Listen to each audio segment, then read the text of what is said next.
This is Kavita with a difference.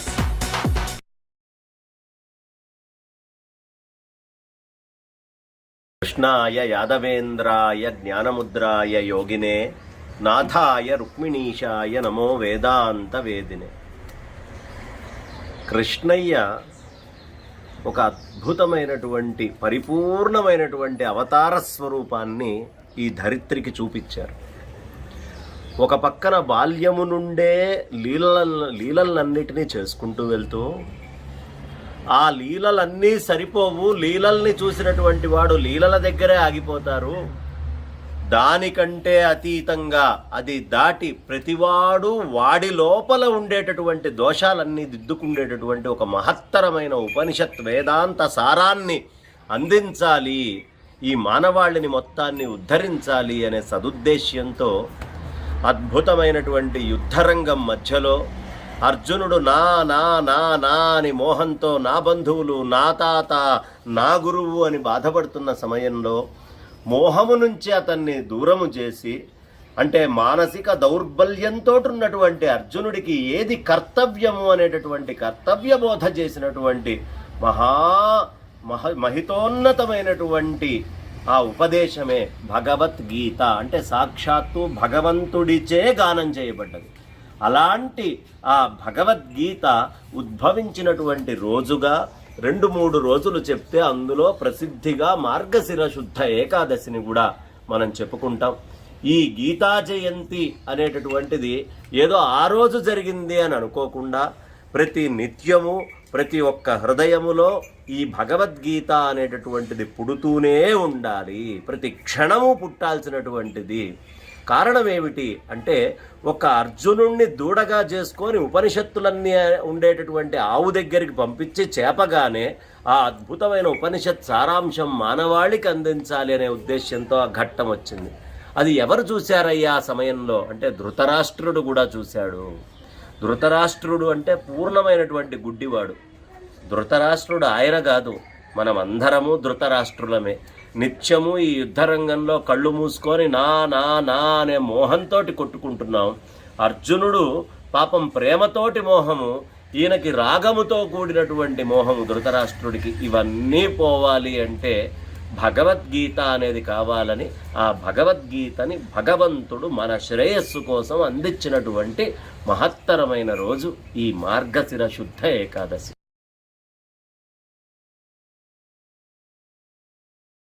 మనకి మతాలు అనేకం ఉన్నాయి, అనేక మత గ్రంథాలు కూడా ఉన్నాయి. ఎన్ని మత గ్రంథాలు ఉన్నప్పటికీ అన్ని మత గ్రంథాలు వేదానికి విరుద్ధంగా ఏవి ఉండవు. అన్ని వేదము నుంచి ఉపనిషత్తుల నుంచి వచ్చేటటువంటివే ఉంటాయి. ఏ మత గ్రంథమైనా విష్ణు అధికము అని చెప్పినవి వైష్ణవ గ్రంథాలు అనుకుందాం, శివుడు అధికము అని చెప్పేటటువంటివి శివపురాణాదులు ఇత్యాదులు అనుకుందాం, శక్తి అధికము అని అనుకున్న అవి. కానీ ఈ అధికం అనుకోబడేటటువంటి ఏ దేవత అయినా పరమాత్మ స్వరూపంగానే అక్కడ వర్ణించబడుతోంది అని తెలుసుకోవాలి.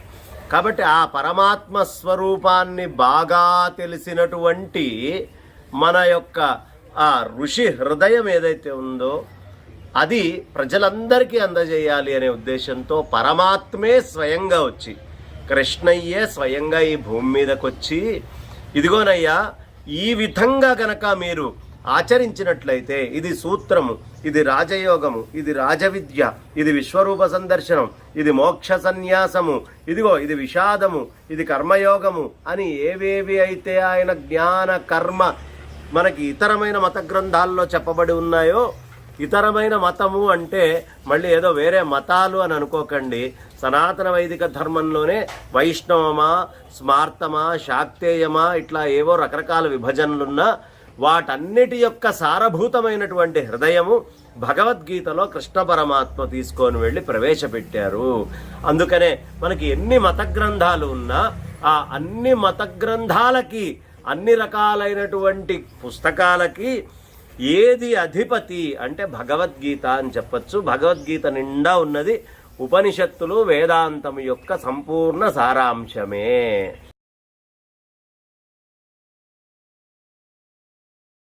మనకి 18 పర్వాలు, 700 చిల్లర శ్లోకాలు, చాలా విశేషంగా భగవద్గీత అనేటటువంటి కూర్పు ఉంటుంది.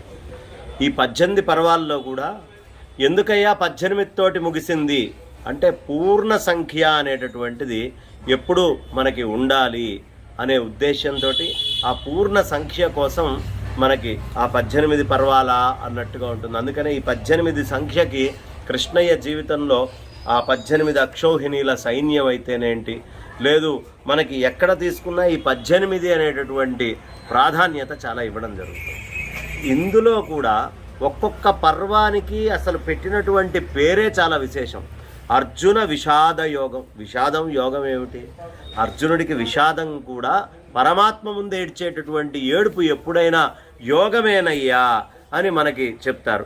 ఆ తర్వాత సాంఖ్యయోగం, ఆ తర్వాత జ్ఞానయోగం, ఆ తర్వాత కర్మ సన్యాస యోగము అనేటటువంటి చెప్పారు. ఆ తర్వాత ఆత్మ సంయమ యోగము అని చెప్పారు. ఆ తర్వాత మనకి అద్భుతంగా ఆ విజ్ఞాన యోగము అనేటటువంటి చెప్పారు.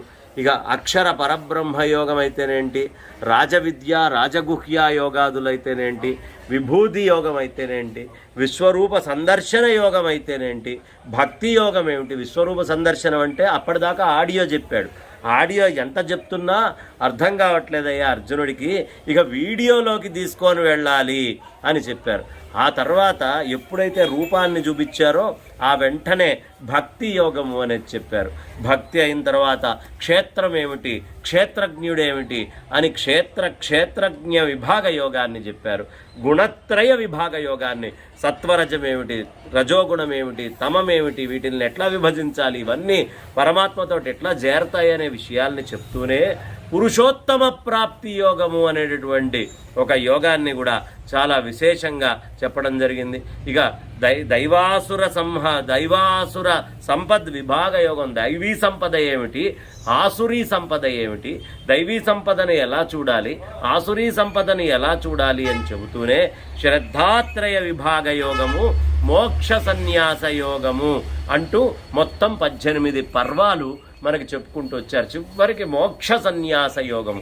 ఇక సర్వధర్మాన్ పరిత్యజ్య మామేకం శరణం వ్రజ అహంత్వా సర్వపాపేభ్యో మోక్షయిష్యామి మా శుచః. ఇక ఇవన్నీ సూత్రాలతోటి కూడినటువంటివి. భగవద్గీతలో ఏ సూత్రాలైతే చెప్పారో అన్ని పురాణాల్లో ఉండే దేవతల్ని ఆ రూపాలతోటే కనిపించేట్టు చేశారు. కాబట్టి మరణించిన తర్వాతే భగవద్గీత పెట్టడము అనేటటువంటిది మూర్ఖత్వంతో కూడినటువంటి జనాలకు ఒక సంప్రదాయం అయిపోయింది. అయితే మరణించిన తర్వాత పెట్టకూడదు అనేటటువంటిది ఎవ్వరూ చెప్పకూడదు, చెప్పడం తప్పు. మరణించిన తర్వాత స్వాంతన ఇచ్చేటటువంటిది భగవద్గీతే. మరి మరణించిన తర్వాతే స్వాంతనిస్తుంది అంటే ఏదో ఒకరోజు ప్రతివాడు మరణిస్తాడు అనే విషయం వాడికి గుర్తుండాలి కదా. అందుకని ప్రతినిత్యము భగవద్గీత పారాయణ చేస్తూనే ఉండాలి. మరణించిన తర్వాత అశోచ్వానన్యశోచస్త్వం ప్రజ్ఞావాదాంశ్చ భాషసే గతాసూన గతాసూంశ్చ నానుశోచంతి పండితాః. నాయన ఎప్పుడు బాధపడకూడనటువంటి వాటి గురించి బాధపడకూడదు అని భగవద్గీతలో మనకి ప్రత్యేకంగా చెప్పబడి ఉంటుంది. కాబట్టి అలాంటి భగవద్గీతని మరణించిన తర్వాతే పెట్టడము అనేది తప్పు. మరణించిన తర్వాత కూడా పెట్టవచ్చు. కానీ ప్రతి నిత్యము ప్రతి వ్యక్తి భగవద్గీత పారాయణని చేస్తూనే ఉండాలి. చేస్తే ఏమవుతుందయ్యా? ధ్యాయతే విషయాన్ పుంసః సంగస్తేషూపజాయతే సంగాత్ సంజాయతే కామం కామాత్ క్రోధోభిజాయతే క్రోధాత్ భవతి సమ్మోహః సమ్మోహాత్ స్మృతిభ్రంశో స్మృతిభ్రంశాత్ బుద్ధినాశః బుద్ధినాశాత్ ప్రణశ్యతి. అనవసరమైన విషయాలకు తగులుకొని ఆ విషయాల నుంచి వచ్చేటువంటి కోరికల్ని తీర్చుకోలేక లేనిపోని కోపాలన్నిటినీ తెచ్చుకొని కోపాలన్నీ రావడం వల్ల జ్ఞాపక శక్తి తగ్గి జ్ఞాపక శక్తి తగ్గడం వల్ల బుద్ధి నాశనమై వాడే సర్వనాశనమయ్యేటటువంటి స్థితి వస్తుంది. కాబట్టి అనవసరంగా విషయాలకి తగులుకోకయ్యా. ఈ ప్రపంచంలో విషయాలు అనే గేలాలు ఎప్పటికప్పుడు నిన్ను ఇబ్బంది పెట్టడానికి, బాధ పెట్టడానికి, కష్టపెట్టడానికి సిద్ధంగా ఉన్నాయి. నా నా నా నా అనుకొని నువ్వు బాధలు పడుతున్నావు. దాని నుంచి బయటికి రావాలి అంటే ఎప్పుడు సాధ్యమవుతుంది? ఒక దీపం వెలిగించాలంటే అంతకు ముందే వెలిగి ఉన్న దీపము రావాలి. ఈ జీవుడు అనేటటువంటి వాడు అజ్ఞానంధకారంలో ఉండి వాడు జ్ఞానం అనే జ్యోతిని వెలిగించుకోవాలంటే ఎవరయ్యా? పరంజ్యోతి అయినటువంటి కృష్ణ పరమాత్మ మాత్రమే దాన్ని చేయగలడు. కాబట్టి భగవద్గీత అనేటటువంటిది ఖచ్చితముగా మరణించినటువంటి సమయంలో వేశారు కానీ ప్రతి నిత్యము పారాయణం చేయాల్సినటువంటి గ్రంథమే, ప్రతి నిత్యము అది పాఠ్యాంశముగా ఉండాల్సినటువంటి గ్రంథమే అని మన పెద్దలు మనకు చెప్తున్నారు.